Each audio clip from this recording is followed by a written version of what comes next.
el tema de la clase de hoy. Vamos a ver la parte vamos a empezar con la unidad de uniones y vamos a ver por un lado los compuestos moleculares hoy y vamos a empezar con los compuestos cristalinos. Después, si tienen alguna duda de la clase anterior, lo vemos al final de la clase, así no nos retrasamos. Bueno, les voy a compartir.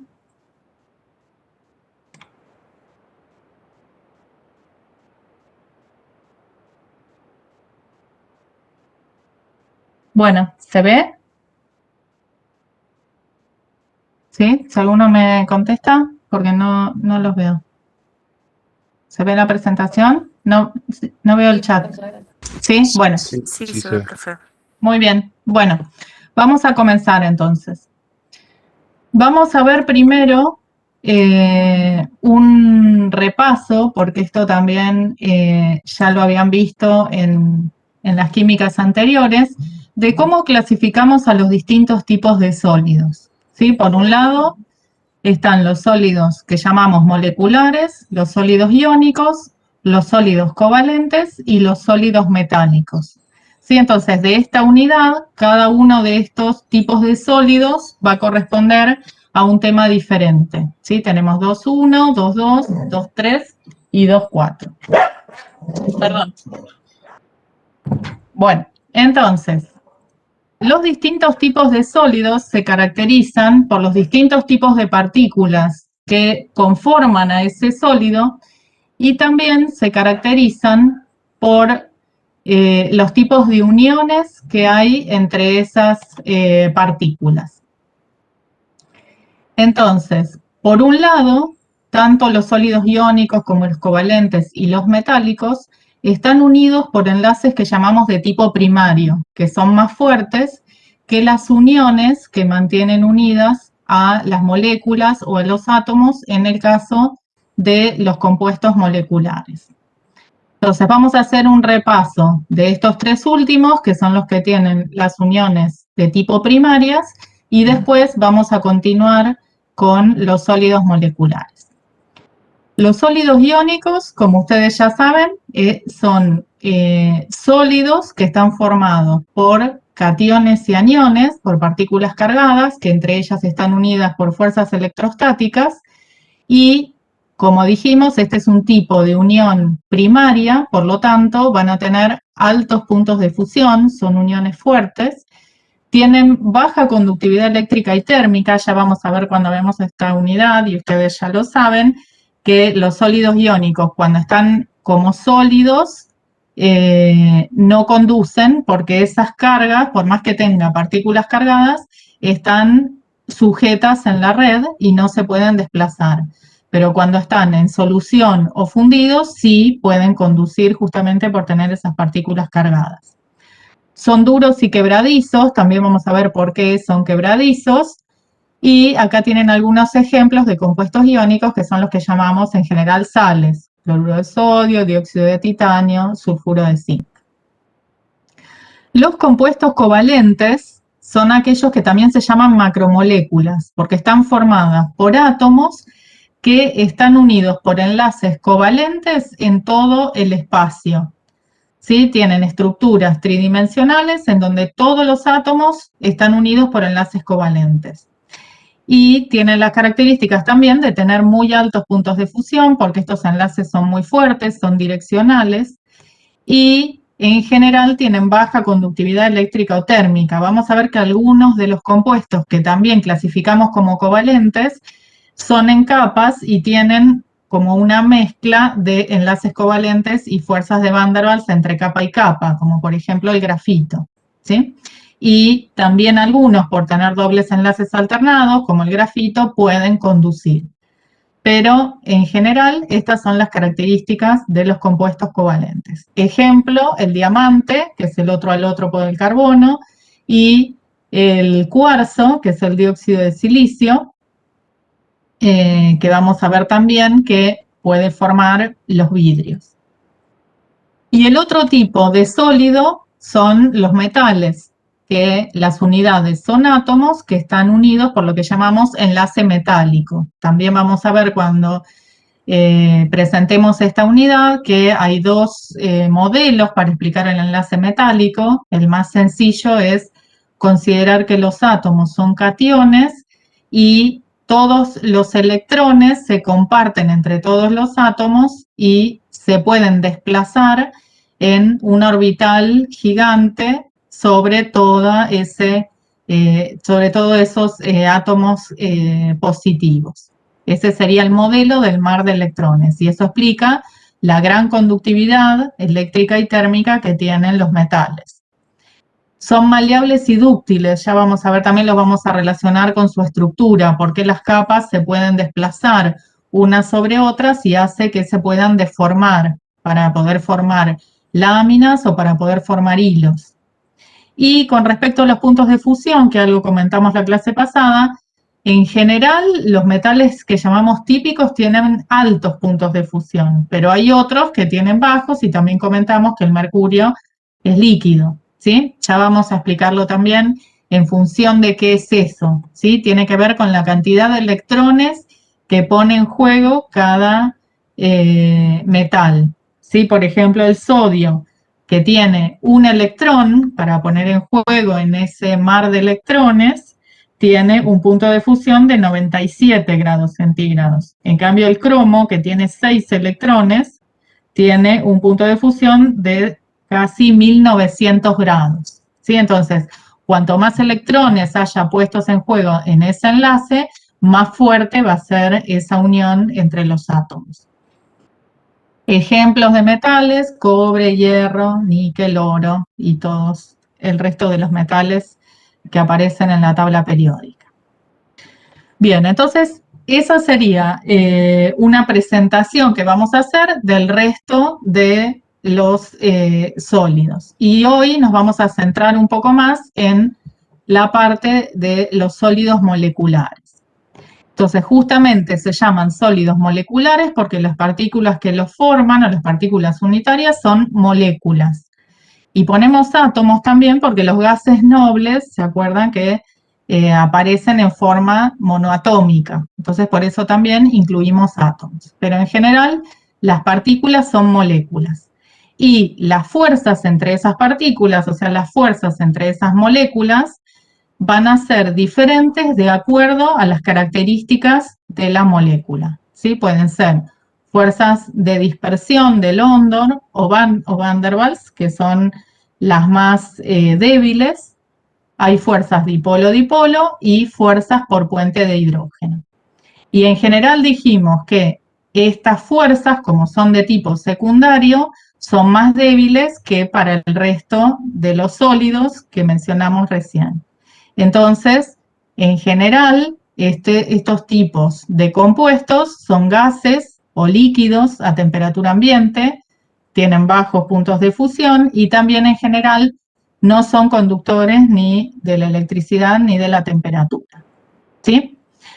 Bien, entonces ahora vamos a hacer un repaso, porque de este tipo de compuestos ustedes ya vieron bastante y los analizaron bastante, de qué tenemos que considerar para las propiedades, porque en realidad el tipo de fuerzas que mantengan unidas a esas moléculas va a condicionar las propiedades que luego tenga ese compuesto. Entonces vamos a repasar qué es lo que tenemos que tener en cuenta para analizar la incidencia de esas fuerzas en cada uno de los compuestos. Entonces, a ver, ¿cuáles eran las moléculas que entre sí estaban unidas por fuerzas de dispersión de London o de Van der Waals? ¿Qué características tenían esas moléculas?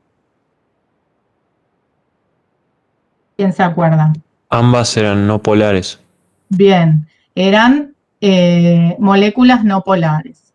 ¿Y cómo explicábamos esa unión? ¿Por qué si eran moléculas polares, de todos modos, se formaba se creaban esas fuerzas entre las partículas, esas fuerzas de atracción? Porque había como una polarización que era transitoria, digamos, cuando se acercaban las moléculas y después Muy bien. todo volvía a la normalidad.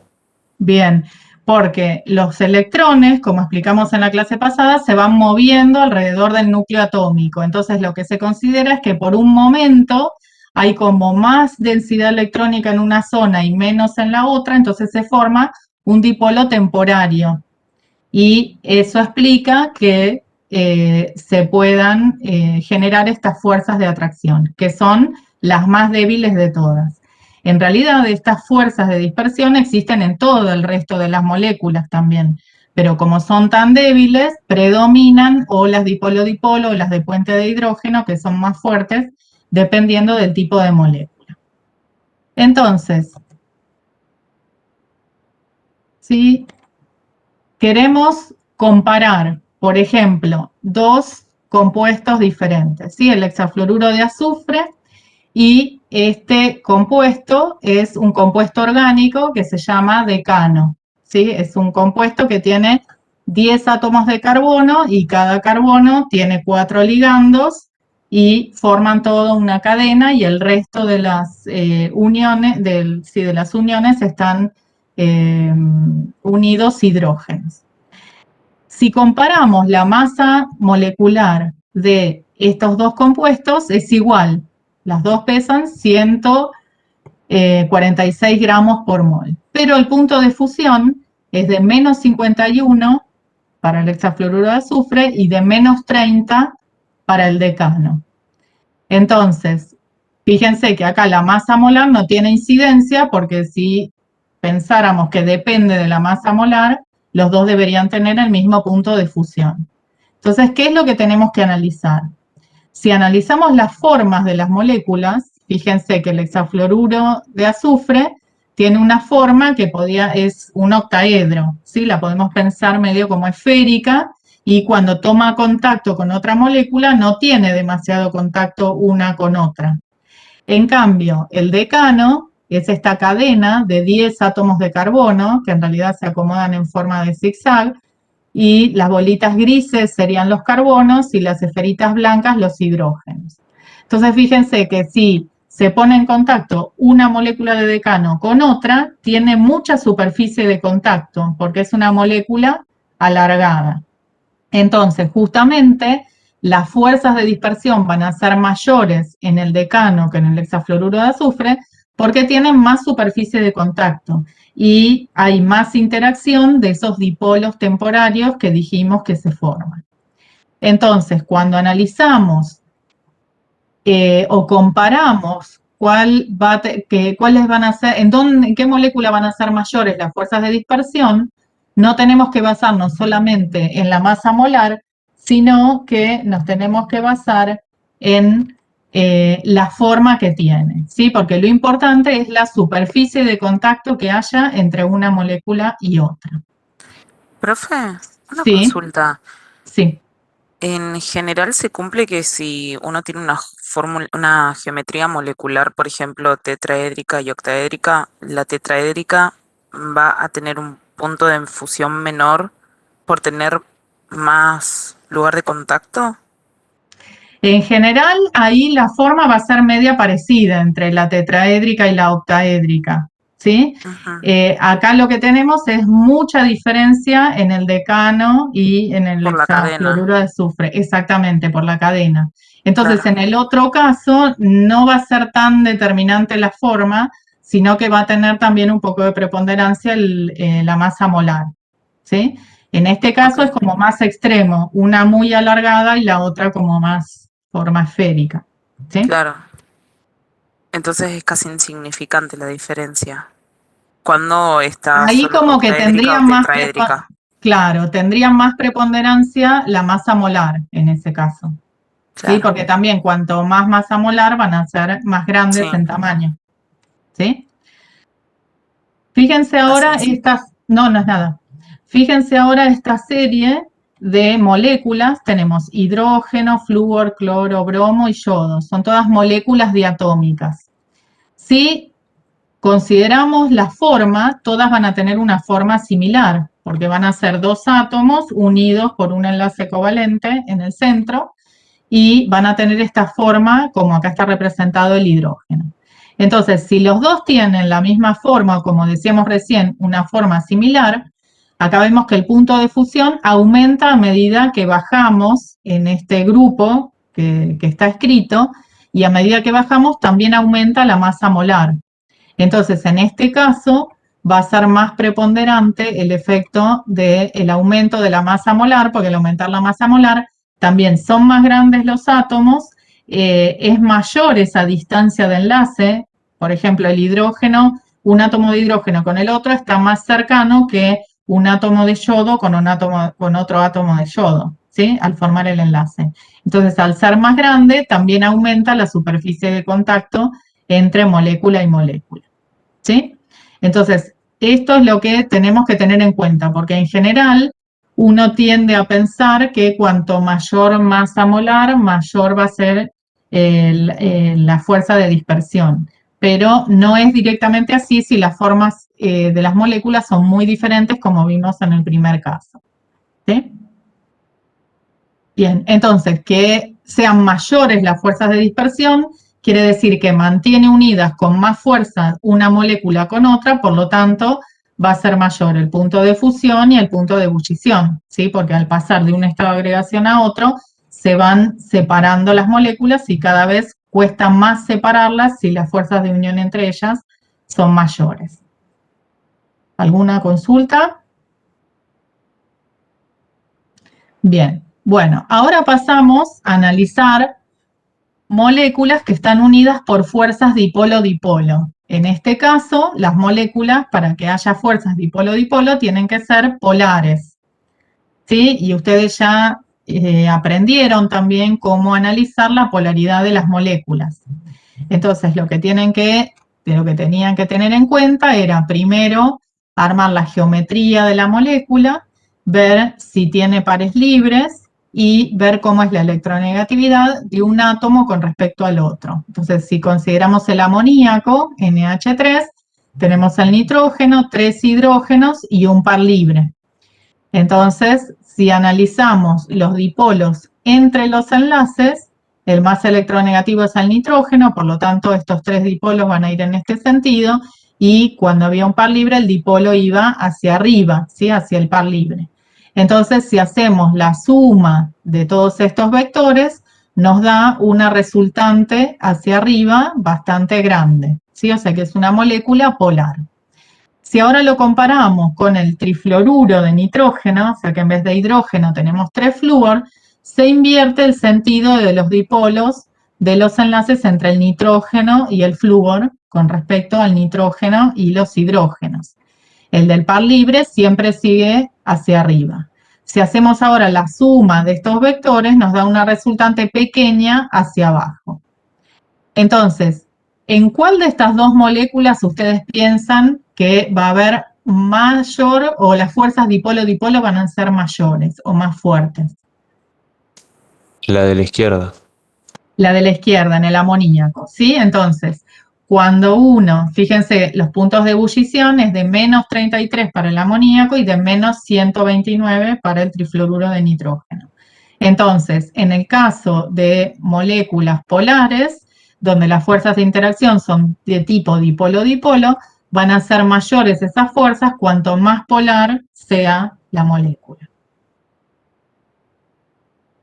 ¿Y qué pasa ahora si analizamos, por ejemplo, toda la serie de hidruros del grupo 16, ¿sí? Donde el primer elemento del grupo 16 es el oxígeno, luego viene el azufre, selenio y telurio.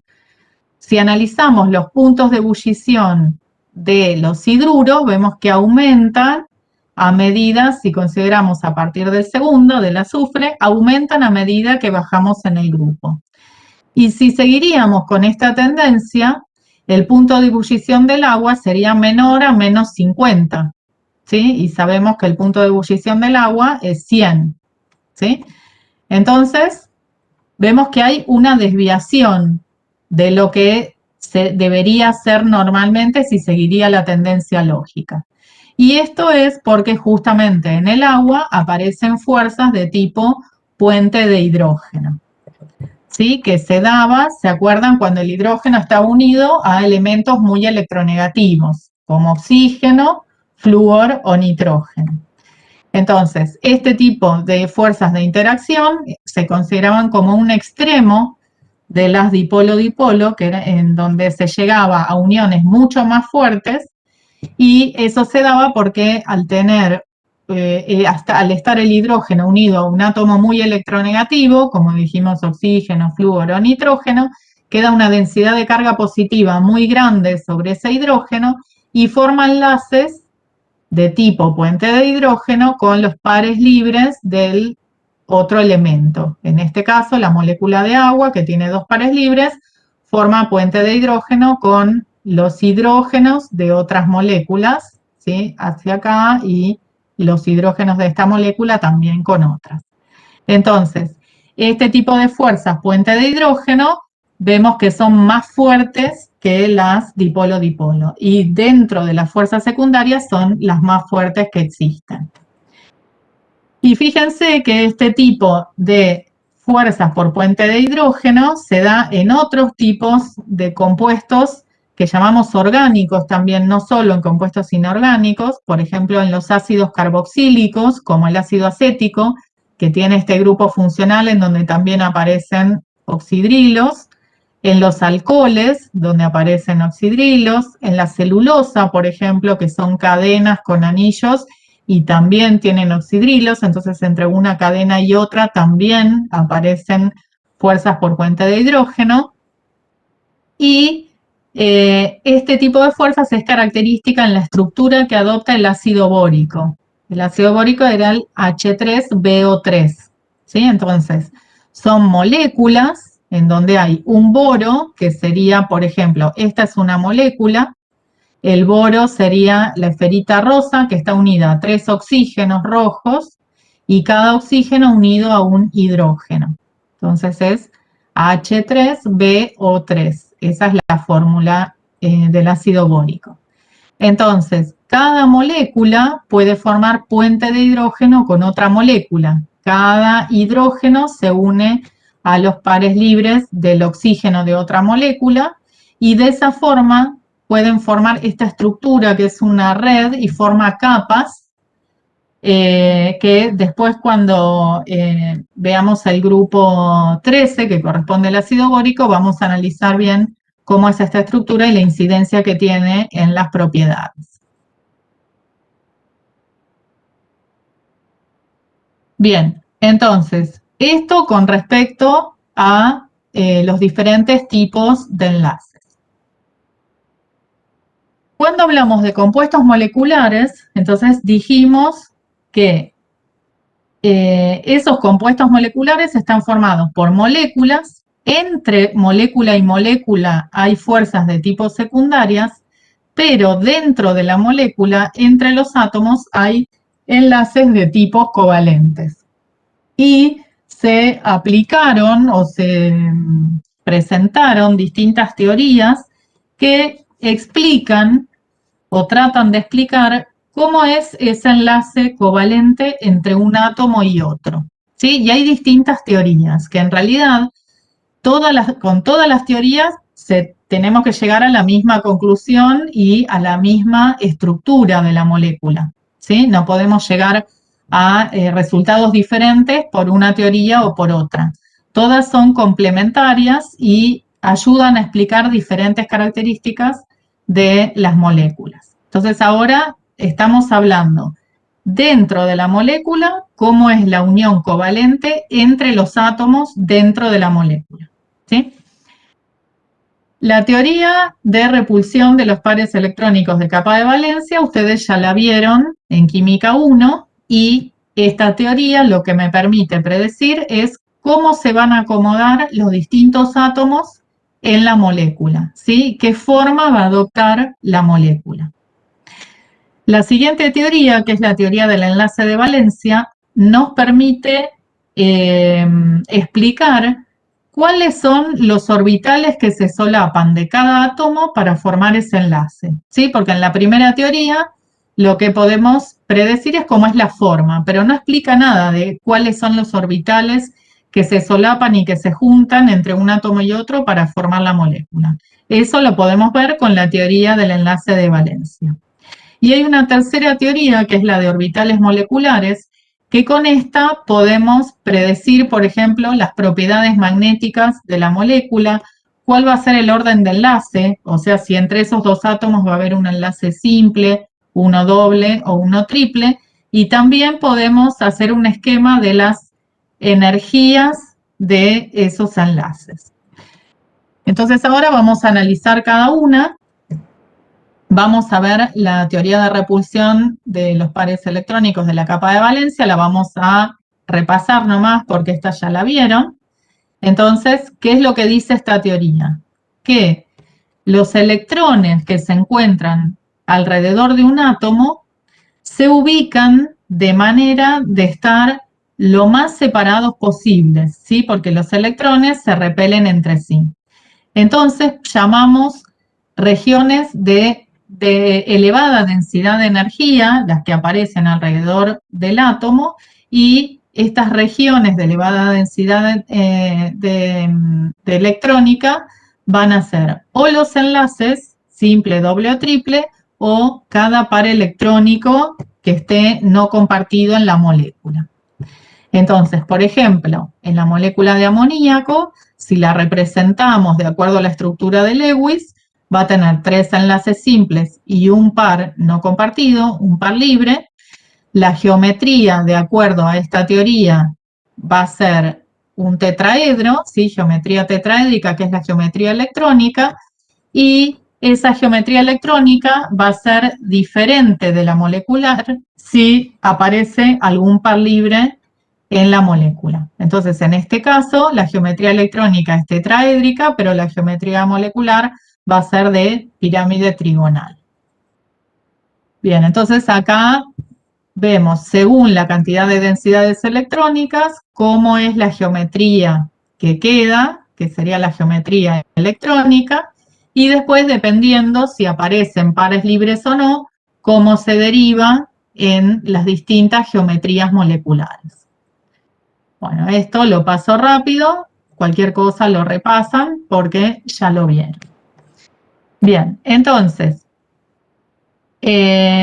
para analizar, como vimos en el caso del amoníaco y del trifluoruro de nitrógeno, si una molécula es polar o no, lo que teníamos que tener en cuenta primero era la polaridad de los enlaces, como analizamos en el caso de las dos moléculas. Dijimos que el enlace va a ser polar si los dos átomos que lo forman tienen distintas electronegatividades, y no polar si los dos átomos son iguales, tienen la misma electronegatividad.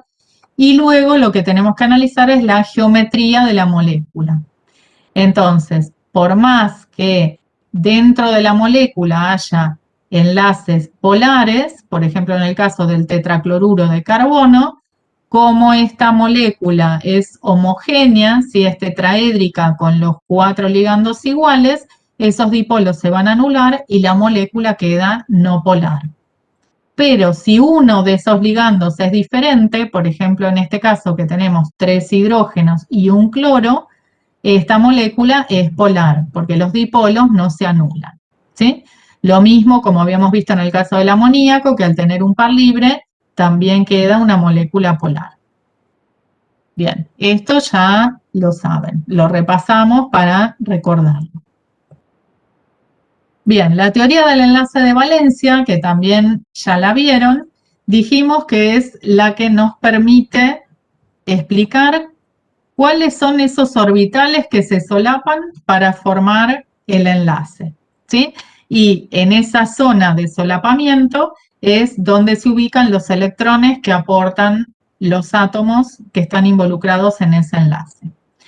Pero al explicar o al aplicar esta teoría, la molécula tiene que quedar con la misma forma que está predicha por la teoría anterior, porque dijimos que una teoría no puede contradecir a la otra. Entonces, para explicar esto, lo que se supone o lo que se tiene en cuenta es que los orbitales atómicos de un átomo se mezclan en lo que se llama un proceso de hibridación para formar nuevos orbitales híbridos, y estos nuevos orbitales híbridos están orientados de la misma manera que daría la forma predicha en la teoría anterior. ¿Sí? Entonces, esta teoría lo que considera es que a partir de los orbitales atómicos de un átomo se forman nuevos orbitales híbridos por mezcla de esos orbitales atómicos, y esos orbitales híbridos están orientados de la misma manera que predice la teoría anterior de acuerdo a la cantidad de densidades electrónicas. Y la cantidad de orbitales híbridos que se formen va a ser igual a la cantidad de orbitales atómicos que se usaron para formar esos nuevos orbitales. A ver, vamos a ver algunos ejemplos. Entonces, la molécula de dicloruro de berilio tiene esta forma lineal. Un berilio y un cloro a cada lado, unido por un enlace simple cada uno. Si nosotros analizamos la estructura electrónica del berilio, es 2s2.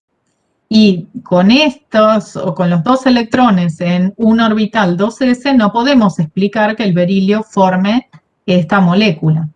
Entonces, de acuerdo a esta teoría, ¿qué se dice? Que a partir de la hibridación de un orbital 2s y un orbital 2p, se forman dos nuevos orbitales híbridos que se llaman sp, y esos dos nuevos orbitales híbridos son exactamente iguales.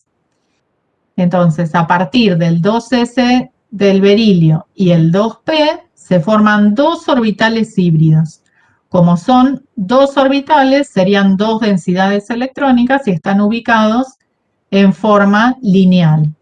Esto sería lo que lo iguala a la teoría de repulsión de los pares electrónicos de capa de valencia. Entonces, ahora, de esta manera, cada electrón se ubica en cada uno de estos nuevos orbitales híbridos sp, y así podemos explicar que cada uno de estos orbitales híbridos se solapa a un p de cada uno de los cloros. Y así la molécula queda en forma lineal. La molécula de trifluoruro de boro tiene una forma trigonal plana, pero nuevamente, si analizamos la estructura electrónica del boro, tiene dos electrones en el S y uno en el P. Y de esta manera no podríamos explicar que la molécula tiene esta forma. Entonces, suponemos que hay un proceso de hibridación entre un S y dos orbitales P para formar tres orbitales híbridos idénticos sp2, y en cada uno de estos orbitales se ubica un electrón. Y estos tres orbitales híbridos nuevos tienen esta forma trigonal plana. Y cada uno de estos orbitales se solapa con un P del flúor para formar la molécula. Acá tenemos otro ejemplo de una forma tetraédrica del metano, CH4, en donde de vuelta ahora se van a hibridizar cuatro orbitales, un S y 3P, para formar 4 sp3 con un electrón en cada uno, con una forma tetraédrica, y cada uno de estos se va a unir a un S de un hidrógeno. Lo mismo para explicar la formación del trifluoruro de fósforo, en donde ahora son 5 los orbitales que se van a hibridar, un S, 3P y un D, van a formar 5 sp3d con un electrón en cada uno, y cada uno de estos 5 orientados en la forma que corresponde a la teoría anterior, cada uno se va a solapar a un P de cada uno de los flúor. Y lo mismo para explicar la forma octaédrica del hexafluoruro de azufre. Ahora son 6 los orbitales que se van a solapar, un S, 3P, que van a hibridizar, un S, 3P y 2D para formar 6 sp3d2 con un electrón cada uno, y cada uno se solapa a los P de cada uno de los flúor.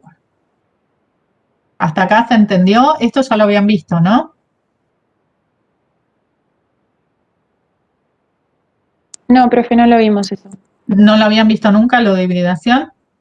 Ah, bueno, ¿se entiende lo que estamos explicando? Como de acuerdo a la configuración electrónica que tiene cada uno de los átomos centrales, no podríamos explicar la formación de esos enlaces, se supone que se combinan los orbitales atómicos originales, por ejemplo en este caso del azufre, para formar nuevos orbitales que los llamamos híbridos, y todos esos orbitales que se forman son iguales y se coloca un electrón en cada uno de esos que después se va a solapar con el ligando, que en este caso va a ser un flúor. Y se solapan cada uno de estos orbitales híbridos con un P de cada uno de los flúor. Y fíjense lo que habíamos dicho antes, la cantidad de orbitales híbridos que se forman es igual a la cantidad de orbitales atómicos que se usaron para formarlos.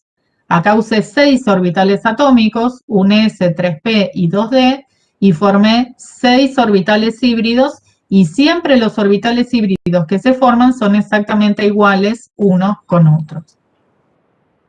¿Alguna duda? ¿Y cambia, depende de qué orbitales se usan? Por ejemplo, cambia si se usan 3D o 3P. En realidad, depende de la cantidad que se usen, vas a formar distintos, y fíjate que siempre cuando usas, como por ejemplo en este caso, un S y un P, siempre cuando empezás a formar de la menor cantidad de orbitales híbridos, empezás con S y P, ¿sí? Entonces, si usas un S y un P, como son dos, se van a ubicar en la geometría lineal, porque la geometría tiene que coincidir con la que habíamos visto en la teoría anterior, ¿sí? Entonces, si vos formás 2 orbitales híbridos, van a quedar en forma lineal. Si formás 3 orbitales híbridos usando un S y 2P, esos 3 orbitales híbridos se van a ubicar de forma trigonal plana. Si formás 4 orbitales híbridos a partir de un S y de 3P, esos 4 orbitales híbridos que son idénticos se van a ubicar en forma de tetraedro, ¿sí? Si formas 5 orbitales híbridos se van a ubicar en forma de bipirámide trigonal, y si formas 6 orbitales híbridos se van a ubicar en una forma octaédrica, ¿sí? Siempre esos orbitales híbridos que formes son idénticos y se van a orientar de la misma forma que si fueran densidades electrónicas que explica esta teoría, ¿sí? Profe, me quedó una pregunta. Sí. En el último ejemplo, que era S, 3P y 2D, no entendí muy bien por qué dijiste que se usan los 2 primeros de 3D. Tipo, ¿por qué están encerrados ahí en...? Porque vos en realidad en esta molécula necesitas tener 6 orbitales híbridos. Entonces, para poder, porque necesitas unirte, cada uno de esos orbitales híbridos se va a unir a cada flúor. Como necesitas 6 orbitales híbridos, estos se van a formar a partir de 6 orbitales de 6 orbitales atómicos. Entonces, para tener 6 vas a usar el S, los 3P, y necesitas 2D para tener 6. Claro, está bien. ¿Sí? Vas a usar la cantidad de orbitales atómicos que necesites formar la misma cantidad de orbitales híbridos. Y cada vez vas a agarrar uno más, siempre empezando del S, usando los P y después los D. ¿Sí? ¿Quedó claro? ¿Alguna otra duda? Gracias. Bien, entonces, de esta teoría lo que hace es explicar o mostrar cuáles son los orbitales del átomo central que se unen con los átomos que lo rodean. También esta teoría permite explicar la formación de dobles enlaces, ¿sí? Por ejemplo, en el caso de esta molécula que es orgánica, que es el eteno, que son 2 átomos de carbono, y a cada lado de los átomos de carbono están unidos con 2 hidrógenos, ¿sí? Entonces tenemos un doble enlace entre los átomos de carbono. Entonces, fíjense que ahora lo que se van a formar son, a partir de un S, esta es la configuración electrónica del carbono, ¿sí? Que son 2 electrones en el S y 2 electrones en el P. Entonces ahora vamos a formar 3 orbitales híbridos a partir de un S y 2 P, y en esos 3 orbitales híbridos se van a ubicar 3 electrones. Y el cuarto electrón va a quedar en un P que no entra dentro de los orbitales híbridos, ¿sí? Entonces, solamente van a hibridizar un orbital S y 2 orbitales P, y van a formar 3 orbitales híbridos sp2. Como son 3 orbitales híbridos, se van a ubicar en forma trigonal plana, como si fueran 3 densidades electrónicas. Entonces, el carbono va a quedar con 3 orbitales híbridos en un plano, y va a quedar el otro orbital P que no entró en la hibridación por encima y por debajo, ¿sí? ¿Se acuerdan que el P tiene 2 lóbulos? Y va a quedar uno por encima y otro por debajo. Entonces, cuando formamos ahora esta molécula, en donde un átomo de carbono se une con otro átomo de carbono, cuando se acercan, se va a unir este orbital híbrido con este de acá para formar un enlace simple o el primer enlace entre los átomos de carbono. Los otros 2 orbitales híbridos de cada uno de los carbonos se van a unir a un S de un hidrógeno, y luego se van a solapar los P de un carbono con el otro para formar lo que llamamos el enlace doble, ¿sí? O enlace pi. Al primer enlace simple lo llamamos sigma y al segundo enlace lo llamamos pi. Entonces, de esa manera explicamos cómo se forma el doble enlace carbono-carbono en el caso, por ejemplo, de este compuesto, ¿sí? Que es el eteno. Entonces, acá algunos de los orbitales atómicos forman orbitales híbridos, otro queda libre, el orbital P, y explicamos el solapamiento de esta manera y nos ayuda a explicar la forma de la molécula también, ¿sí? Que es una molécula lineal, en donde, o sea, no lineal, es plana, porque tiene este enlace simple y los otros hidrógenos en el mismo plano, y un enlace doble por solapamiento de los orbitales P. Y también de la misma manera podemos explicar la formación del triple enlace carbono-carbono. En este caso es el etino, que es un carbono con un triple enlace entre carbono y carbono, y cada carbono unido a un hidrógeno. Entonces ahora solamente 2 orbitales, un S y un P, van a formar 2 orbitales híbridos sp, y van a quedar 2 P sin hibridar. Entonces va a quedar 2 electrones, uno en cada P, uno en cada sp, que van a formar un enlace simple entre carbono-carbono. El otro orbital híbrido sp se va a unir a un hidrógeno y a un hidrógeno, y después vamos a tener 2 P, un PX, un PI y un PZ. Y estos van a estar a 90 grados orientados cada uno, ¿sí? Con un lóbulo por encima y uno por debajo, uno por encima y otro por debajo. Y van a formar el enlace doble y el enlace triple. ¿Se entiende? Entonces, no necesariamente todos los orbitales forman, todos los orbitales atómicos del átomo forman todos orbitales híbridos. En este caso, para explicar la forma de esta molécula, solamente 2 hibridizan y 2 quedan con la forma original sin hibridizar. Profe, tengo una pregunta. Sí. ¿Cómo podés predecir si va a formar un orbital híbrido sp3 o va a formar un sp y 2 quedan libres? Bueno, eso sí, eso es porque vos ya sabés cómo va a ser la molécula, ya sabes la forma de la molécula. Entonces, al saber cómo es la forma, de esta manera se puede explicar por qué queda con esa forma, porque si yo hibridizaría todos, quedaría con una forma tetraédrica y no podría explicar que la molécula del etino es lineal. Claro, gracias. ¿Sí? Bien. Bueno, entonces, recuerden que una teoría es complementaria de la otra. Entonces tenemos que llegar a la misma forma de la molécula por una teoría y por la otra.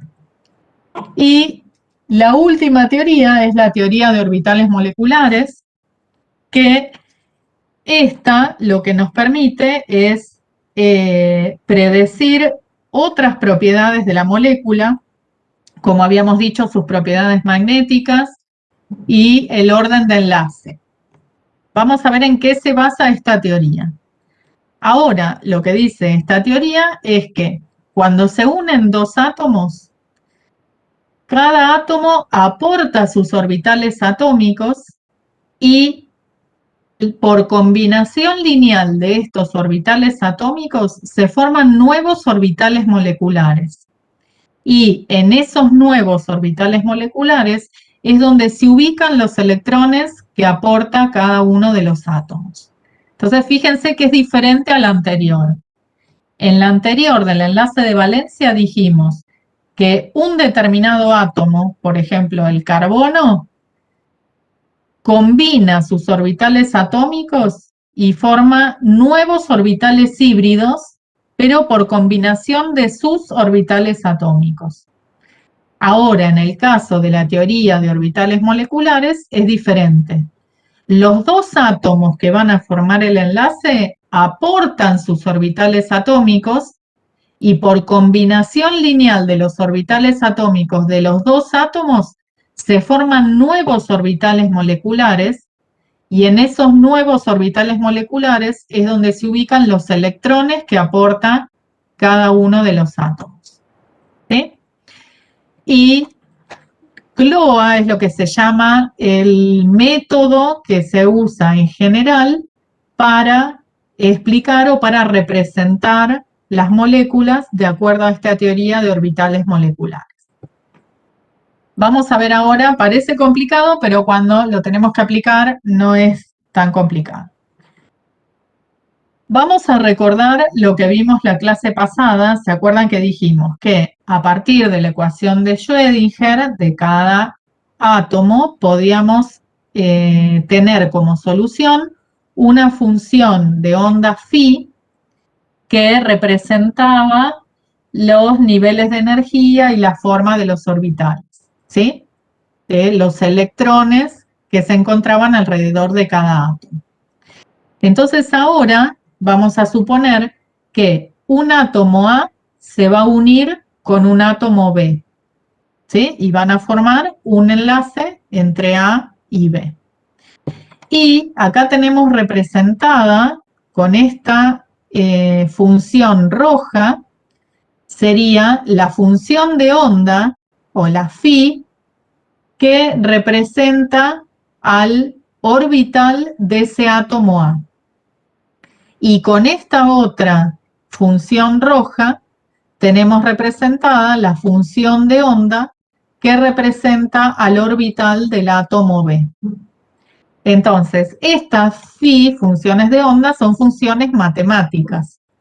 Entonces, lo que dice esta teoría es que esas funciones matemáticas se pueden sumar y se pueden restar. Por eso se llama combinación lineal de orbitales atómicos.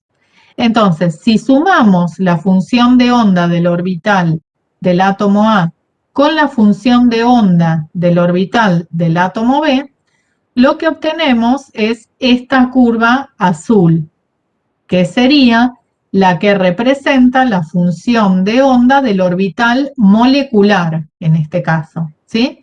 Porque lo que dice esta teoría es que por combinación lineal de los orbitales atómicos de cada átomo, se forman nuevos orbitales moleculares. Entonces, al sumar una función de onda de un átomo con una función de onda del otro átomo, obtenemos la función de onda molecular, ¿sí? Que sería esta azul.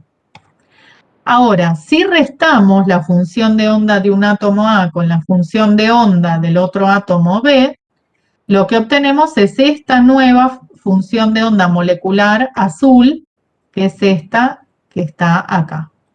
¿Sí? Entonces, lo que estamos representando en este gráfico es la parte radial de la función de onda. ¿Se acuerdan que habíamos visto en la clase pasada que la función de onda la podíamos representar como el producto de R por I, por Y?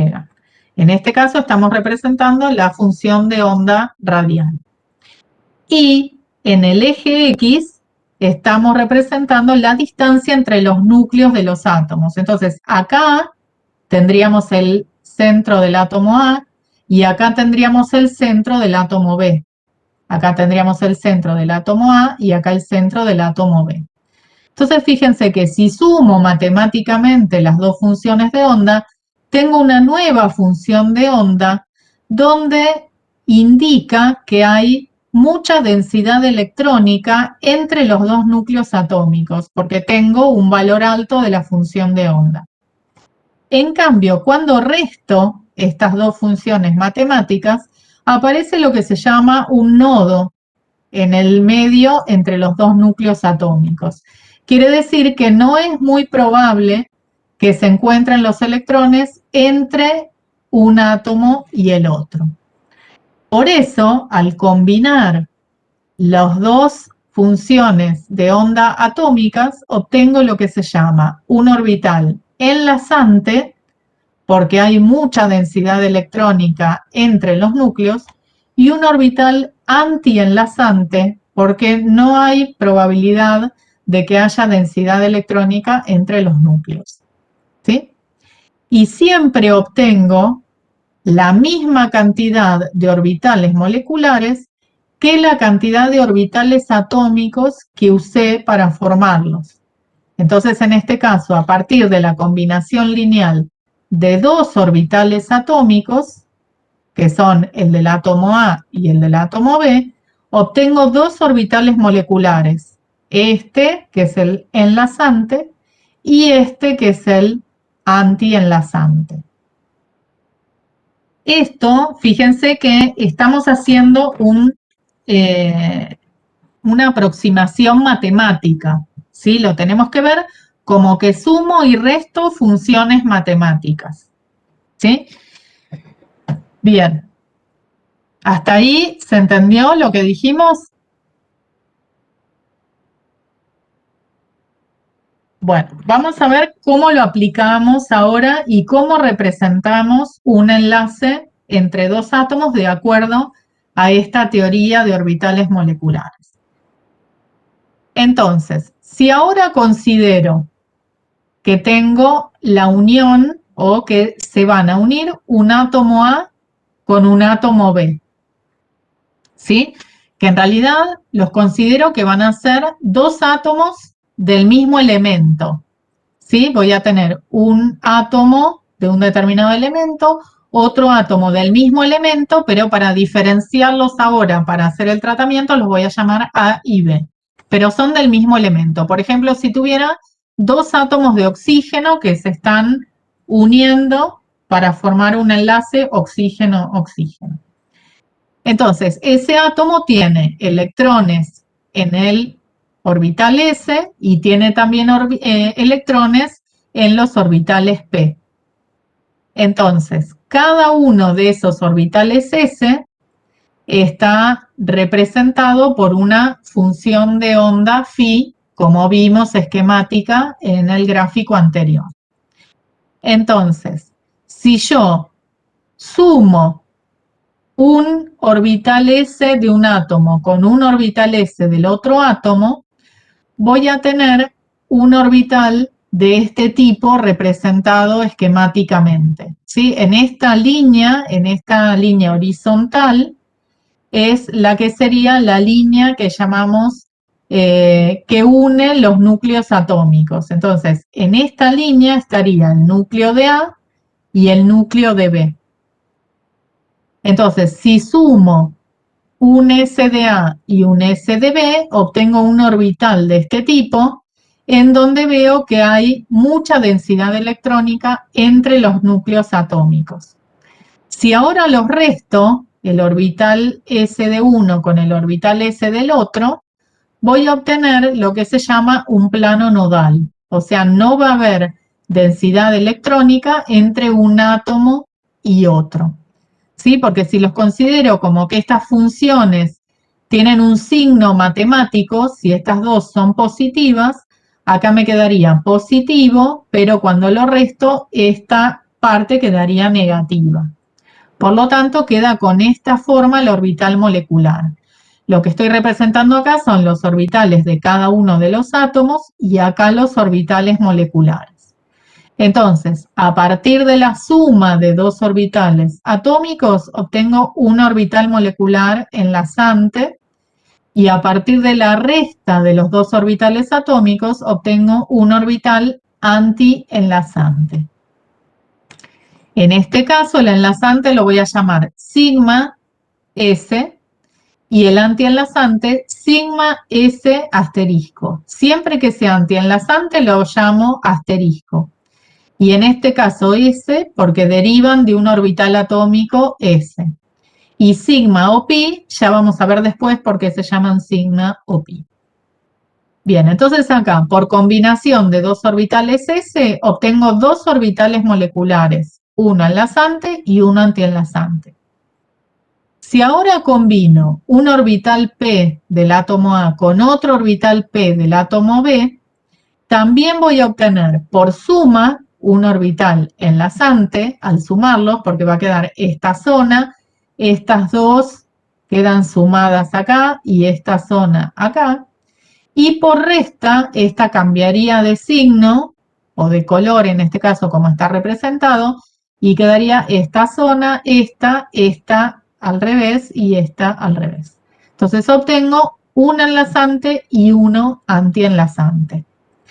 En este caso los voy a llamar sigma Z y sigma Z asterisco. Z porque se toma como referencia, vieron que hay tres orbitales P, uno sobre el eje Z, uno sobre el eje X y uno sobre el eje Y. Se toma como referencia al P que está sobre el eje Z. Entonces, por eso a estos los dibujo en este sentido horizontal. Cada uno de los P con otro está separado a 90 grados. ¿Sí? Dijimos uno en la dirección de cada uno de los tres ejes cartesianos. Entonces, acá tenemos representado en la otra dirección el PX. Entonces, si ahora sumo un PX de A con un PX de B, voy a obtener un orbital enlazante por la suma de estos dos. Quedan dos más oscuros abajo, dos más claros arriba, la suma. Y si los resto, ahora voy a tener este. Y estos se invierten y de vuelta va a ser antienlazante. O sea que no hay una zona de gran densidad electrónica entre los núcleos atómicos. Y a estos los voy a llamar πx y πx antienlazante. Y voy a obtener otros exactamente igual girados 90 grados que corresponden al PI. Voy a obtener PI enlazante y PI antienlazante. Entonces, fíjense, a partir de la combinación de dos orbitales atómicos, en cada uno de los casos obtuve dos orbitales moleculares. Para la combinación de dos S, obtengo dos orbitales moleculares, uno enlazante y otro antienlazante. Para la combinación de los dos PZ, obtengo un orbital enlazante y uno antienlazante. Y para la combinación de los dos PX, obtengo uno enlazante y otro antienlazante. A partir de dos orbitales atómicos, obtengo dos orbitales moleculares. ¿Por qué los llamamos sigma y por qué a estos los llamamos pi? Eso lo tenemos que analizar si a partir de esta línea que une los núcleos atómicos y girando el orbital en torno a esa línea, si no cambia de signo, se llama sigma. y si cambia de signo se llama pi. Entonces fíjense que acá los que llamamos sigma, si consideramos esta línea que une los núcleos atómicos y lo giramos en torno a ese eje, no cambian de signo los orbitales moleculares. En cambio a este que lo llamamos pi, acá está la línea entre los núcleos y al girarlo en torno a esa línea sí cambian de signo y este también. Por lo tanto, estos los llamamos pi y a estos los llamamos sigma. Lo mismo... Perdón. Sí. ¿Podrías repetir eso, por favor, que a mí no me quedó claro? Sí. Cuando formamos los orbitales moleculares, dijimos que en torno a esta línea o a este eje que une a los dos núcleos atómicos, tendríamos acá un eje que une a los dos núcleos atómicos, porque acá estaría el núcleo de A y acá el núcleo de B. Lo mismo acá está el núcleo de A y el núcleo de B. Lo mismo acá, que estaría acá el núcleo de A y el núcleo de B. Y lo mismo acá. Entonces, si a partir de esa línea que une los dos núcleos, en torno a esa línea giro ese orbital, lo hago girar sobre ese eje, fíjense que no va a cambiar de signo, porque esta es todo, supongamos que la función de onda en este caso sea positiva y positiva, todo esto va a quedar positivo. Entonces, al girarlo en torno a ese eje, no cambia de signo. Acá tampoco, porque por más que esta parte tenga un signo y esta otro, si lo giro en torno a este eje, no cambia de signo. Acá tampoco y acá tampoco, pero acá si considero esta línea y lo giro en torno a esa línea, va a ir cambiando de signo, porque este azul va a pasar para arriba, para abajo y va a cambiar de signo a medida que lo giro. Lo mismo este. Entonces, si al girarlo en torno a la línea que une a los dos núcleos atómicos, esta función de onda cambia de signo, se llama pi. Si la función de onda no cambia de signo, se llama sigma. ¿Quedó claro? Gracias. Bien, entonces ahora, una vez que tenemos esta representación, ¿cómo hacemos para representar y ubicar ahora los electrones que se ubican en cada uno de los orbitales atómicos? Entonces, para eso vamos a hacer este diagrama de energías, ¿sí? Acá estamos representando energía creciente y vamos a representar los orbitales de uno de los átomos, que habíamos llamado A, los orbitales del otro átomo, que habíamos llamado B, y en el centro los nuevos orbitales moleculares que se formaron. Entonces, este átomo A tiene orbitales 2s y tiene orbitales 2p. Por ejemplo, si estamos considerando las moléculas que se forman a partir de los elementos del segundo periodo, ¿sí? El nivel que están llenando es el 2s. Por lo tanto, van a tener electrones en el S y electrones en el P. Para un átomo y para el otro. Fíjense que los niveles de energía 2s para un átomo y para el otro átomo los pongo al mismo nivel de energía porque estoy considerando que son dos átomos iguales, ¿sí? Por ejemplo, dijimos un átomo de oxígeno con un átomo de oxígeno, ¿sí? Lo mismo para los 3p. Entonces, de acuerdo a esta teoría, dijimos que si combinamos dos orbitales S, uno de cada átomo, voy a formar dos orbitales moleculares, uno enlazante y otro antienlazante. El enlazante siempre va a tener menor energía que los orbitales originales, porque va a ser favorable la formación de este orbital molecular, porque dijimos que hay mucha densidad electrónica entre los núcleos atómicos. Entonces va a favorecer el enlace, va a tener menor energía que los orbitales atómicos originales. Entonces, acá en el centro voy a ir representando los nuevos orbitales atómicos, los nuevos orbitales moleculares que se fueron formando. Entonces, el enlazante a menor energía que los originales y el antienlazante, que sería este, a mayor energía que los originales. ¿Sí? Entonces, de esta manera represento los dos orbitales moleculares que se formaron a partir de los dos orbitales S que aportó cada uno de los átomos. Lo mismo para los orbitales P. Acá tenemos PZ, PX y PI. Entonces, a partir de los tres orbitales P de cada átomo, formo estos 6 orbitales moleculares. ¿Sí? A partir de los dos PZ, de un PZ y del otro PZ, formo el sigma Z enlazante y el sigma Z antienlazante. El enlazante a menor energía y el antienlazante a mayor energía. ¿Sí? Y después, a partir de PX y PI de cada uno, voy a formar un enlazante pi y un antienlazante pi. Los dos orbitales moleculares que derivan del PX y del PI van a tener la misma energía porque son exactamente iguales, nada más que están desplazados 90 grados uno con respecto al otro, los originales. Entonces, voy a tener dos pi enlazantes, uno que corresponde al px y otro que corresponde al pi, y dos orbitales pi antienlazantes por encima de la energía de los originales. ¿Sí?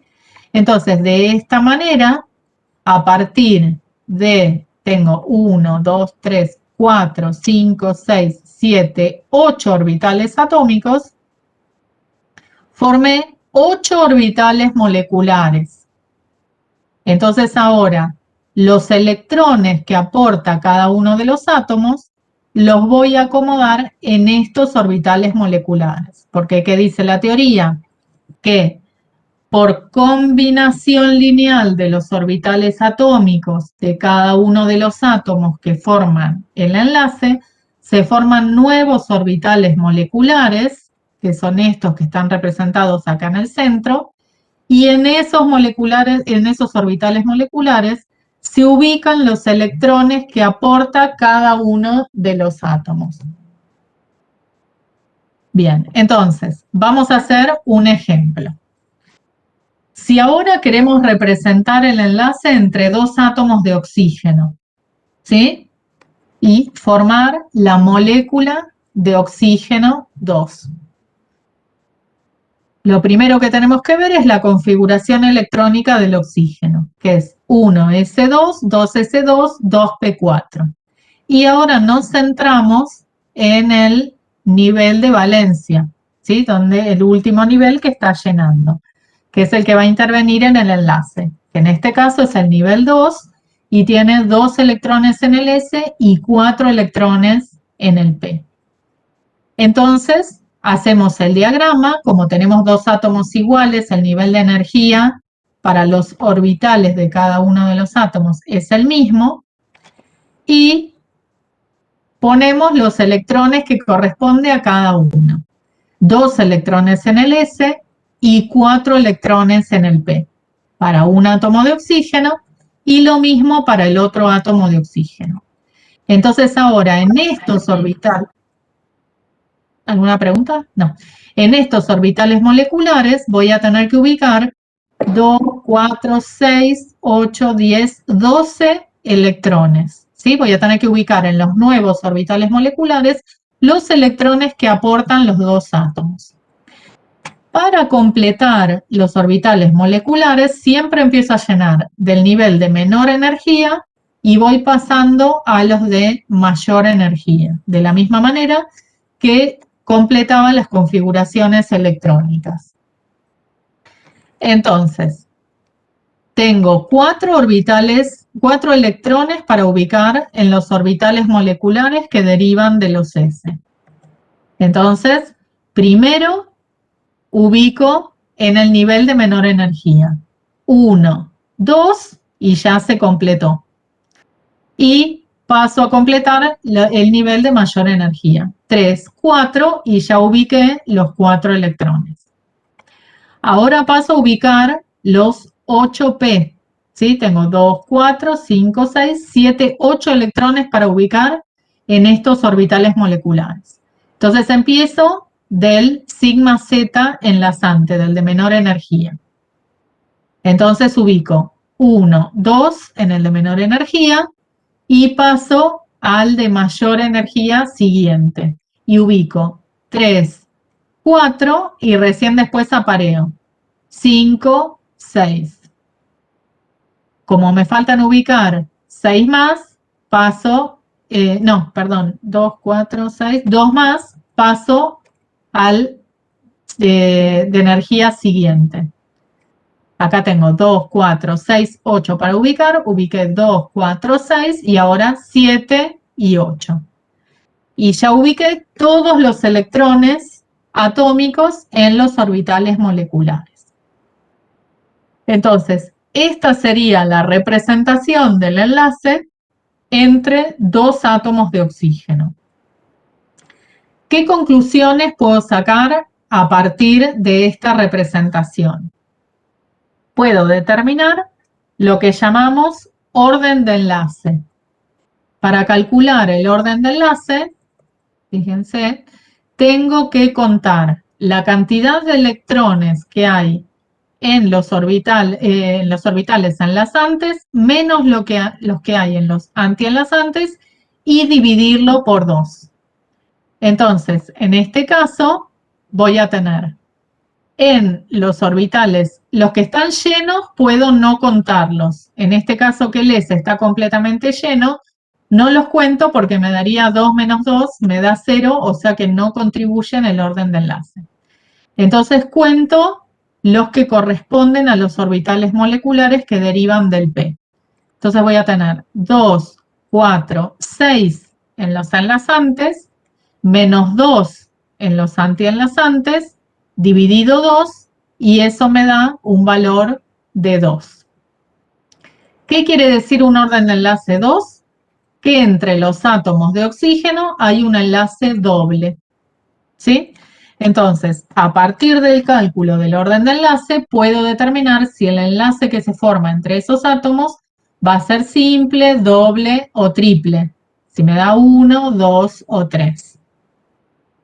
Fíjense que pueden aparecer órdenes de enlace, por ejemplo 1,5 o 2,5, y eso quiere decir que no está el octeto completo en la molécula. ¿Sí? Ya van a ver algunos ejemplos de esos en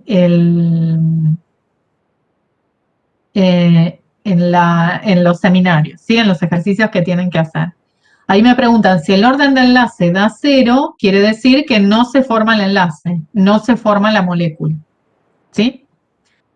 Bien, entonces, fíjense que acá decía que este esquema lo podemos usar para moléculas diatómicas del segundo periodo, pero que no involucran ni boro, ni carbono, ni nitrógeno, ¿sí? Que son los primeros 3 elementos que comienzan a llenar los orbitales P. ¿Qué pasa en ese caso? Cuando uno de los dos átomos que forman el enlace es boro, carbono o nitrógeno, uno o los dos, hay una repulsión entre el sigma S antienlazante y el sigma Z enlazante, porque están muy juntos, tienen una energía muy similar. Entonces, para estabilizar la molécula, lo que sucede es que se alejan y lo que queda en este esquema es que el sigma Z pasa a tener mayor energía que los 2 pi enlazantes. Entonces, cuando hacemos el esquema de un enlace en donde uno de los dos átomos involucra a boro, carbono o nitrógeno, tenemos que representar el diagrama de esta manera, con los pi enlazantes a menor energía que el sigma Z enlazante. Entonces, por ejemplo, en este caso, si queremos representar la estructura o el esquema para el monóxido de nitrógeno, ahora vamos a representar los orbitales atómicos del nitrógeno, los orbitales atómicos del oxígeno, ponemos los electrones que corresponden a cada uno, 2 en el S para cada uno, 3 en el P para el nitrógeno, 4 para el oxígeno, y acá fíjense que pusimos los pi menor energía y el sigma Z mayor energía. Y ahora empezamos a llenar, tenemos que poner 4 y 3, 7 electrones. Entonces empezamos a llenar desde el menor energía. 1, 2, sin aparear, apareamos. 3, 4, pasamos al de mayor energía. 5, 6 y el séptimo en el pi antienlazante. Y esta es la forma en que queda el esquema para el monóxido de nitrógeno. Fíjense que acá los orbitales atómicos no están a la misma energía, porque el 2s del nitrógeno no tiene la misma energía que el 2s del oxígeno, ¿sí? Entonces, siempre, como esto es esquemático, lo que hago es poner un poco más abajo, o sea, considerar que los orbitales atómicos del elemento más electronegativo tienen menor energía. Entonces, el S del oxígeno lo pongo a menor energía que el del nitrógeno y el P del oxígeno a menor energía que el del nitrógeno. Sí, esto es porque considero que al ser más electronegativo, como que atrae con más fuerza los electrones hacia sí y se estabiliza más. Bien. Entonces, dijimos que podemos calcular el orden de enlace, también lo podríamos calcular para esta molécula. ¿Y qué me indica el orden de enlace? Cuanto mayor sea el orden de enlace, más estable decimos que va a ser esa molécula, porque van a estar más cerca esos átomos unos con otros y va a ser más difícil romper ese enlace, ¿sí? Va a ser mayor la energía del enlace. Y también a partir de esta teoría podemos predecir, dijimos, las propiedades magnéticas. O sea, si una molécula va a ser paramagnética o diamagnética. Decimos que va a ser paramagnética cuando tiene al menos un electrón desapareado. Y en ese caso, las moléculas paramagnéticas son atraídas por un imán o por un campo magnético. Y las diamagnéticas tienen todos los electrones apareados. Entonces, frente a un imán, van a ser repelidas. Entonces, en este caso, miramos en los orbitales moleculares, como el monóxido de nitrógeno tiene un electrón desapareado, decimos que esta es una molécula paramagnética. En el caso del oxígeno, también es una molécula paramagnética porque tiene electrones desapareados. Estamos, re tarde, 10 y 20. Bueno, vamos a dejar acá y seguimos esto la clase que viene, porque ya se nos hizo tarde. ¿Alguna consulta? Igual ahora en la práctica, Mariela les va a explicar un ejercicio para aplicar esto de teoría de orbitales moleculares. ¿Alguna Hola, consulta? buen día. Buen día. ¿Qué tal, Lili? Antes de pasar a...